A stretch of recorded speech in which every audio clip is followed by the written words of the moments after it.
Hi, everyone. Welcome to the first How I Can Be My Man. It's number 1 and it's called HairDo.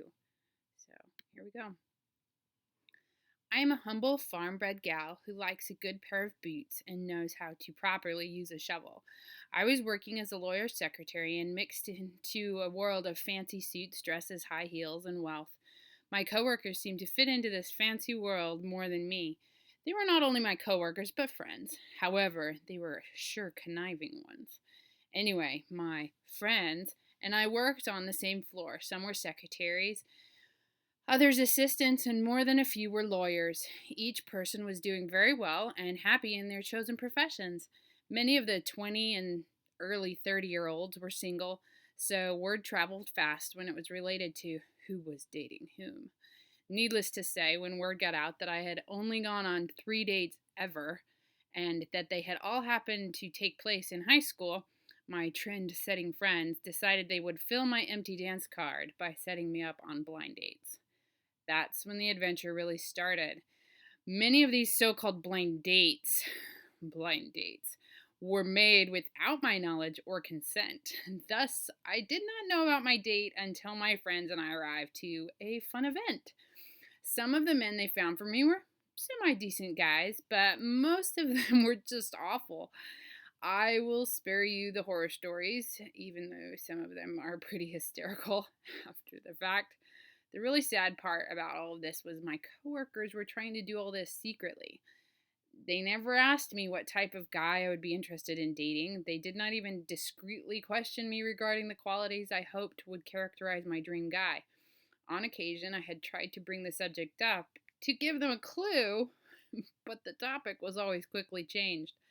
As a result, the guys they picked out would never have even been on my perhaps list. Consequently, I started to hesitate whenever they invited me to go anywhere with them. My hesitancy seemed to encourage them even more in their matchmaking attempts. You'd think it would have gotten the opposite effect. But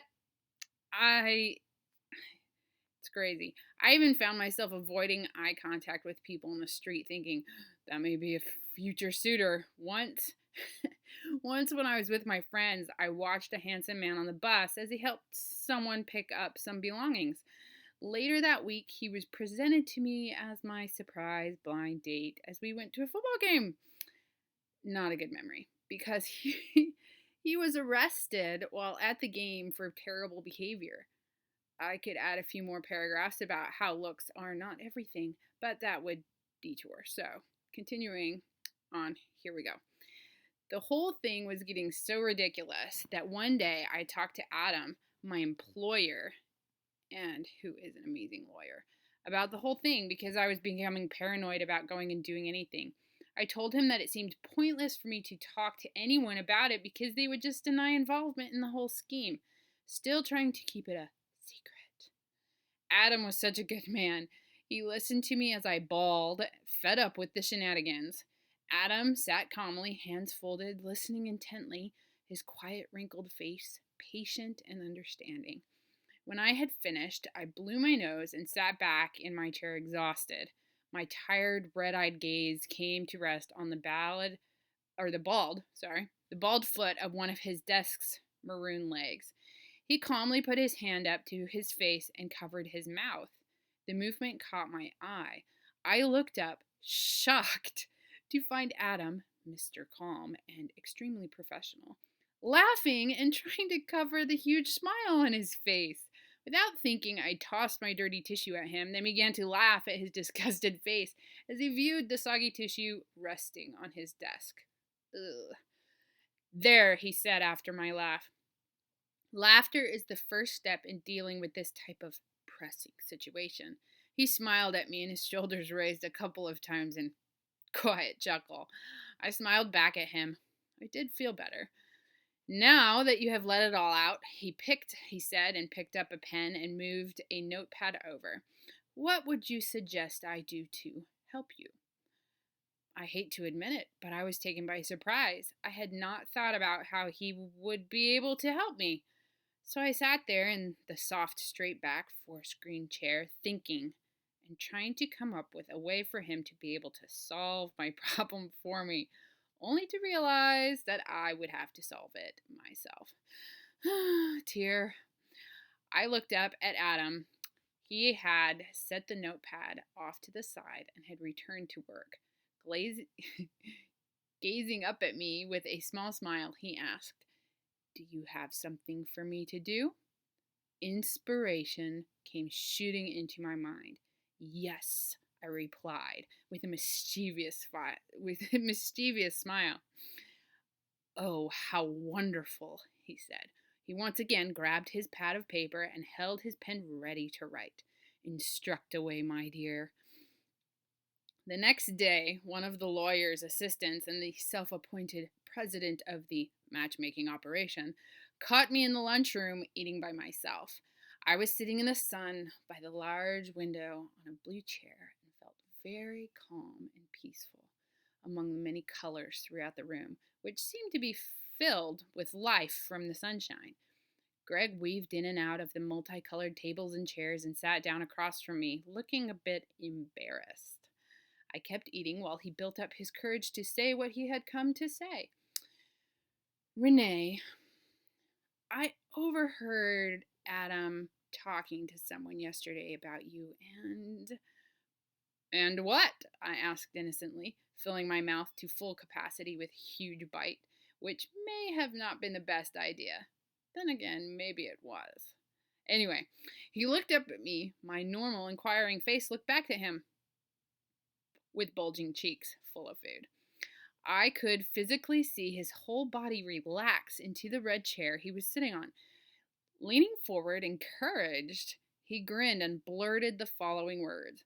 "I think I have found the perfect guy for you." "What?" I yelled in shock. Food sprayed from my mouth very enthusiastically, propelling across the table to sprinkle right over Greg. This was not what I had planned to hear from him at all.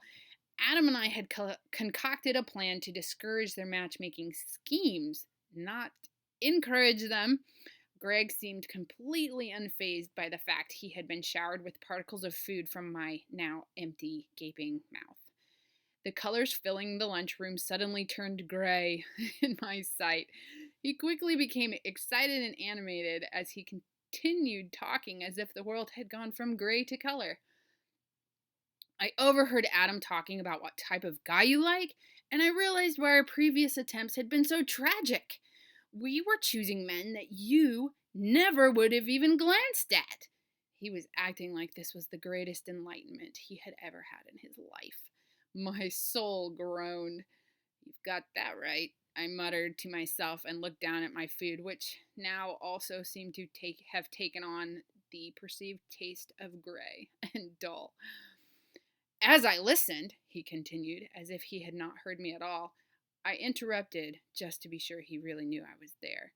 "You mean you eavesdropped?" I sat back, feeling exhausted to look at him.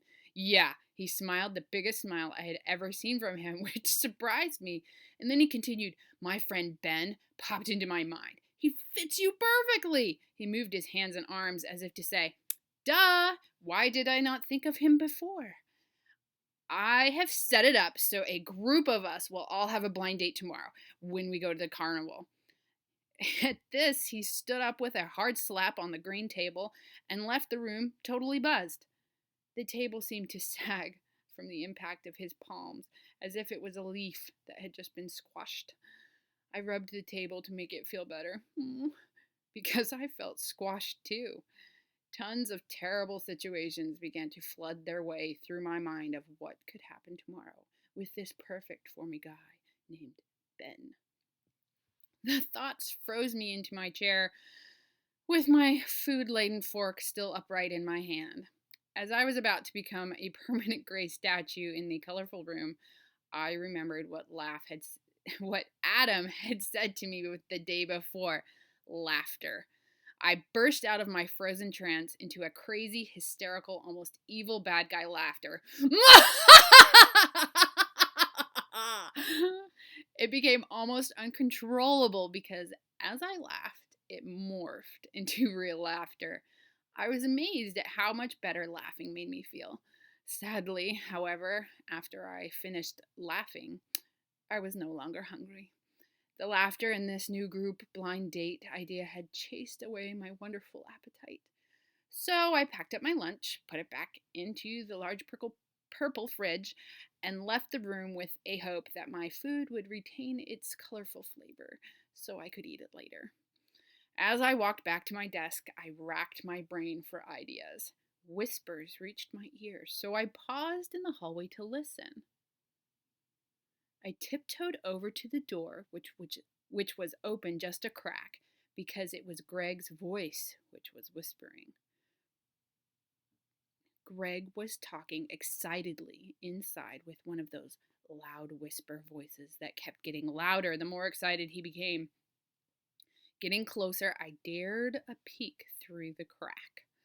Greg and his regular conspirators, plus a few new recruits, were crowded around a desk getting the details on what they needed to do to make Saturday night perfect for myself and the mystery Ben to fall in love.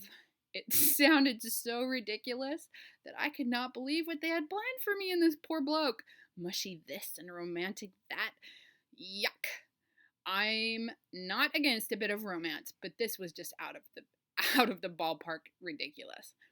I wanted to have a fun time at the carnival, and from what I was hearing, it was going to be a living nightmare. Somehow, I had to break this exhilarating moment for them. My body went into action for me, and I grabbed the silver door handle. I looked down at it, and colorful ideas flooded into my mind. My determination to save myself from the orchestrated romantic nightmare gave me the courage and mental strength and willpower to bravely continue to move my body forward. Greg, I said, opening the door and stepping partly inside. Everyone jumped at least 2 feet in the air. It was great. It took them all a moment before anyone could speak. They looked so extremely guilty. Ha! Take that, I thought to myself, triumphantly. Yeah, Greg finally squeaked out.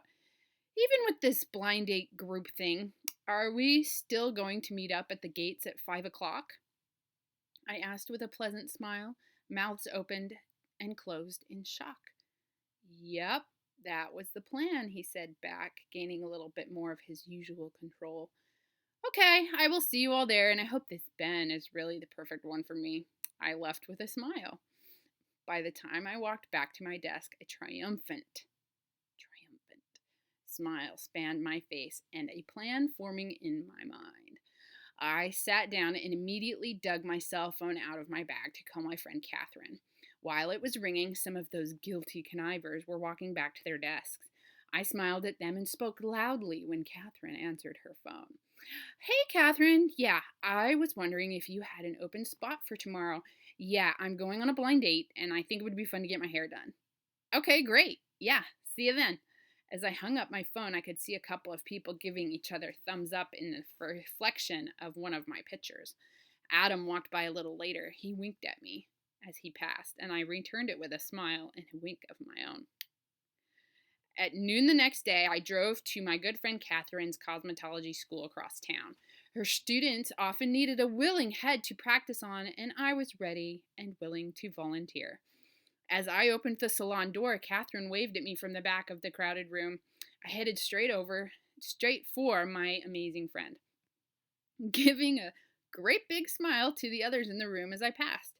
Katherine pulled me into a hug, huge hug, when I reached her. Renee, you're not supposed to be here for another 2 hours. I know, but when you hear what I need you to do, you will understand. Oh no, Katherine exclaimed like she was yelling across the stadium. This is another awful blind date, isn't it? She practically screamed. Many heads turned to look at us. Yes, I said in a whisper and smiled mischievously at her. At my smile, she paused and the cogs turned behind her pink, contacted eyes. Slowly, a grin spread across her face and understanding lit up her eyes, making them glow ferociously. Everyone, hurry up and finish with your customers, she said, and added, no offense, to the customers who smiled. Katherine explained. I have a great teaching moment here, and we are going to take advantage of it. I could not help myself. A huge smile burst onto my face. My wonderful friend Katherine understood my unspoken plan and was taking brilliant action. Josh, come over and ready her hair for coloring. Her grin widened as she said to me, Sweetheart, I'm going to make you look dreadful. The room seemed to light up with colorful fireworks from the smiles bursting forth from her students and customers. I threw my hands up in the air and cheered, Yay! No more blind dates, here I come! I proceeded to do a little pre-victory dance.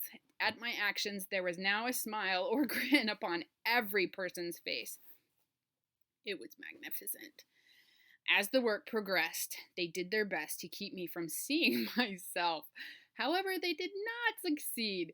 Even that was enjoyable because every time I got to look at myself, I started to laugh, which made everyone else chuckle. I had not had so much stress-free fun in weeks, and it was a wonderful couple of hours. Their ending creation was a multicolored spike ball hairdo. The spikes stood about a foot off my head all the way around. Each spike was a different color, and some were curved around the others. It's like an art project. Plus, there were a few spikes that had little bells hanging off the tips, which jingled whenever I moved my head. I could not believe my eyes. It was so not me. My hair had become a masterpiece sculpture. Can we do your makeup? Said a whispered voice filled with desire. I looked over at an older female student who looked so ready and eager to practice her awful, never yet used makeup skills. Katherine smiled at me. Go for it, I told them with a grin. All of the students moved to get their gear, and we had another fantastically creative half an hour while they turned my face into another terrible artistic achievement. Come by tomorrow, Katherine said with an amused shake of her head at my hysterical awfulness, and we will clean your hair for you, and in turn you can tell us all about the date. Katherine finished with a huge smile. I could tell she was already anticipating the coming story of hilarity. Deal, I told them. I have church at 9 tomorrow, so is about noon or noon 30 okay? A few of the students were looking at their schedules to see if they could make it. That's a perfect time, Katherine said. Wish me luck, I yelled back to them as I jingled out the yellow door to an assortment of smiles, cheers, and whistles. My spirits were so high I felt like I could fly over to the carnival. I cracked up laughing when a guy drove by me in the parking lot and his mouth grew into a smile.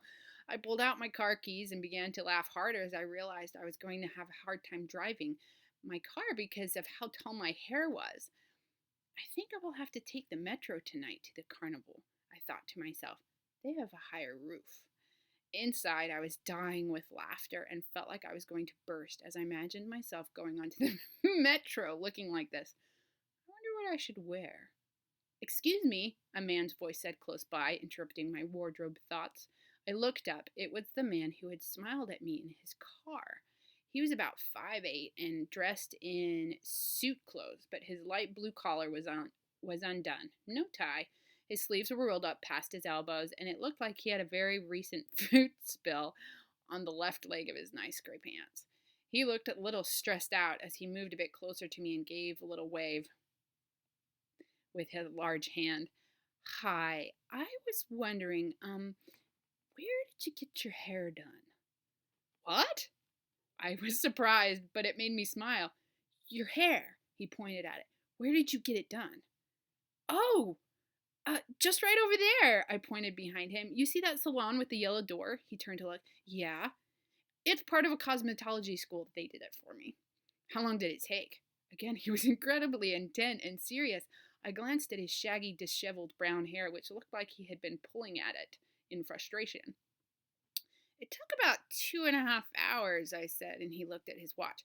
But, I continued, if you want the same look, it will probably take less time because your hair is shorter and they've had me to practice on first. Really? he asked intently. Yeah, I told him with a smile. He looked encouraged and smiled. Pardon my asking, but why are you interested? He made a face which showed irritation and scrunched up his nose. I have a blind date tonight, he said with a scowl. I burst out laughing. Me too! He grabbed a hold of the top of the car and laughed. I grabbed a hold of the top of the car and laughed. Really? He asked with a huge smile. Is that why you look like that? Yeah, I said, and his smile broadened. What time is yours at? He asked. 5. Mine's at 4:30, he said again, making a terrible face, and followed it with a smile. I glanced down at my watch. Oh, you'd better hurry up if you're going to make it on time. The owner's name is Katherine. Tell her Renee sent you in, and you want the same blind date job. He began a full-out sprint towards the salon and yelled back, Thanks and good luck tonight. You too, I yelled. He waved and went in the salon door. I shook my head at the coincidence and felt very pleased with my plan thus far. It had even helped someone else out with their blind date predicament. Good luck to us both, I said out loud to my car. Smiling and pleased with myself, I got into my car and opened up the sunroof to make room for my spikes. It was quite the adventure driving home to change my clothes with my head tilted to one side, with my little bells ringing in the breeze. However, the real challenge came with the actual changing of my clothes. With such a hairdo, button-up shirts are the bomb. I got to the carnival early and leaned up against the park's old brick wall to wait for my friends. As each arrived, I watched and waited. One of them even glanced at me for a moment, then went back to talking to someone else in the group.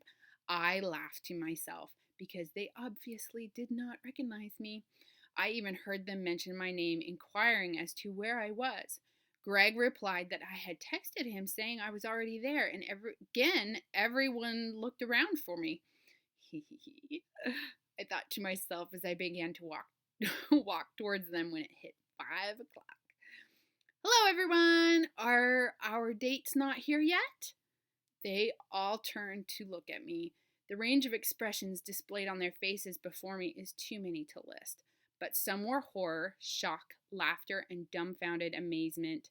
Inside, I was bursting at the seams with laughter and was so pleased with myself for having enough control to keep somewhat of a normal expression on my face. They were not able to say anything before a voice yelled out, Greg! Our group turned to look at another group of people walking towards us. Then everyone froze. I started to laugh, but managed to keep all sound inside. A man was looking at me with a huge grin on his colorfully made-up face and his equally colorful, spiky hair. He looked very out of place compared to the other members of his group. He walked out from among them and bowed to me. Alas, we meet again, fair Renee. I held out my hand to him as if I were truly a fair and delicate maiden. He took it in his own, and with a grin he kissed it, stating, I am ashamed. He ducked his head dramatically, then looked up into my face. Please forgive me for not introducing myself properly earlier this afternoon. My name is Benjamin Carter Mingleton. He kept a hold of my hand as I looked back at Greg. Is this the Ben you spoke of, Greg? Greg very slowly shook his head no. Oh, really? How disappointing. I looked back at the man before me. I am truly pleased to see you again so soon, Benjamin Carter Mingleton. But I need to now meet my blind date for this evening. I dramatically emphasized his name as if he were royalty or something.